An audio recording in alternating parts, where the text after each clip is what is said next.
안녕하세요. 부동산에 대한 알짜 정보를 제공하는 나이스한 부동산 TV입니다. 요즘은 부동산 시장에 안 좋은 소식들이 많이 들려오고 있는데요. 너무 걱정하지 마세요. 역사적으로도 부동산은 내리막길이 있으면 오르막길이 있는 법.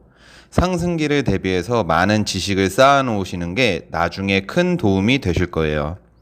오늘은 얼마 전 다뤄보았던 인천광역시 부평구의 산곡동과 청천동 아파트 시장이 향후 약 2년여 동안 어떻게 변화될지 알려드리려고 합니다. 먼저 지도를 한번 보시는 게 좋을 것 같아요. 상곡역을 중심으로 신축 아파트들과 새롭게 지어지고 있는 아파트, 이주 및 철거 예정인 구역 등이 분포되어 있어요. 오늘은 우선 산곡역을 중심으로 한 단지들에 대해서 다뤄보려고 합니다. 먼저 상곡역의 남서쪽에 위치한 쌍용 더 플래티넘 부평입니다. 올해 초부터 입주가 시작된 쌍용 더 플래티넘은 부평구의 신축 아파트 단지가 그렇듯 재개발 단지입니다. 17평형부터 49평형까지 다양한 평수의 아파트로 구성되어 있죠. 제가 오늘 다뤄볼 단지 중에선 가장 먼저 사업이 완료되고 입주를 시작한 아파트고요. 현재도 월세에 전세에 매매 물건이 많습니다. 이제 입주 6개월이 지나다 보니 저렴한 물건들이 조금씩 나오고 있는데요.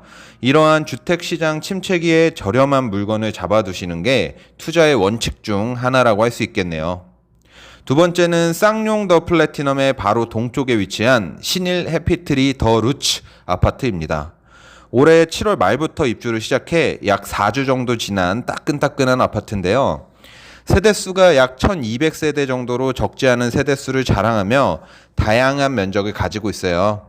아직 분양권 물건들도 많아서 분양권을 전매하신 후 실제 거주가 가능한 물건이라는 점이 굉장히 매력적이네요. 요새 신축 아파트에 살고 싶어 하시는 분들이 굉장히 많잖아요. 상곡역 주변에도 신축 아파트에 대한 갈증이 있어서 부평 아이파크나 산곡 푸르지오 등이 인기가 많아요. 상곡역과 도보 5분 정도로 역세권이라는 점도 신일 해피트리 더 루츠의 장점이라 할 수 있죠. 사람마다 다르지만 저는 첫째는 입지, 두 번째가 브랜드라고 생각하거든요. 역세권은 불변의 진리입니다. 세 번째는 상곡 4구역, 두산 위브더 파크인데요. 총 세대수가 799세대이며 특이하게 1단지와 2단지로 나뉘어져 있다는 것이 특징입니다. 올해 11월 정도부터 입주가 가능해요. 그래서 곧 사전 점검이 있을 예정이고요. 조정 대상 지역으로 묶이기 전 분양한 곳이라 분양권 전매가 가능한 아파트입니다. 신일 해피트리와 마찬가지로 도보 약 5분 정도면 산곡역을 이용하실 수 있어요.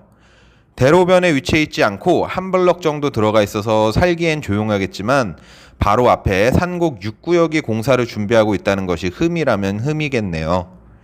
네 번째는 청천 1구역 부평 캐슬 앤 더샵 퍼스트입니다.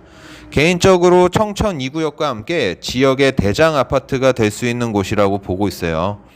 세대수가 1623세대로 굉장히 대단지 아파트며 브랜드도 좋고 대로변에 위치하고 바로 앞 상권도 제대로 형성되어 있어서 많은 분들이 눈여겨보고 계실 거라 생각됩니다. 현재 분양권 전매는 안 되지만 조합원 물건들이 있어서 관심이 많으실 거예요. 상곡역 바로 앞에 위치한 부평 아이파크가 비과세 조건 때문에 거래는 없지만 현재 시세 7억 5천에서 9억 정도에 형성되어 있어서 청천 1구역의 투자 가치는 굉장히 높다고 보여져요. 아마 아파트가 2023년 11월에 준공된다면 주변 구축 아파트들의 수요를 모두 끌어갈 수도 있을 거라 생각되네요. 다섯 번째는 청천 2구역 이편한 세상 부평 그랑 1스입니다. 청천동 상곡동을 합쳐도 가장 대형 단지라고 할 수 있겠네요. 세대수가 5050세대입니다. 어마어마하죠? 지금껏 소개해드린 아파트 단지의 세대수를 모두 합쳐야 비슷한 세대수가 되니까요. 미니 신도시급이라고도 볼 수 있겠어요. 청천 2구역과 청천 1구역은 도로 하나를 두고 붙어있기 때문에 입지적인 면에서는 거의 동일하다고 볼 수 있어요. 그러나 청천 2구역은 대로변이 아니기 때문에 청천 1구역과 호불호가 갈릴 수 있을 거라고 생각이 됩니다. 청천 2구역도 2023년 10월 정도에 준공을 앞두고 있는데요. 준공이 난 후 바로 들어오실 분들이 있는 반면 입주를 미루는 분들이 계신다면 정말 엄청난 규모의 입주장이 열릴 거라 생각됩니다. 약 1년 후가 기대되긴 하네요. 산곡역 북쪽과 바로 옆으로는 산곡 6구역과 산곡구역의 이주 및 철거를 앞두고 있는데요. 철거가 완료된 후 건물 건설이 시작되고 준공까지는 적어도 3년 이상 걸릴 거라 생각돼요.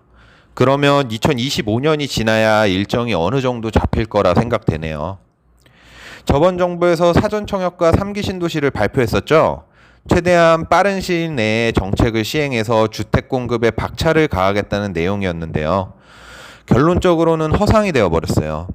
사전청약은 입주 시기를 맞추지 못해 사전청약 시에 비해 약 1년 이상의 지연이 발생하게 되었고, 상기 신도시도 사업 진행 자체가 더뎌지게 되었죠.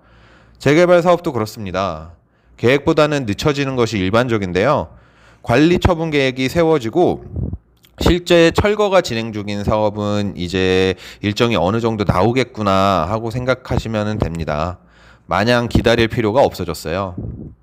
7호선의 개통으로 인해 인천 부평구가 마냥 멀다는 인식도 많이 없어졌어요. 지역 임장을 한번 해보시면 느낌이 오실 거예요. 부동산은 앉아서는 돈 벌 수 없는 구조라는 거 다들 아실 거라 믿습니다. 그럼 오늘은 여기서 영상 마치려고 합니다. 시청해주신 분들 모두 알짜 부동산 정보 얻어가셨기를 바랍니다. 지금까지 나이스한 부동산 TV였습니다.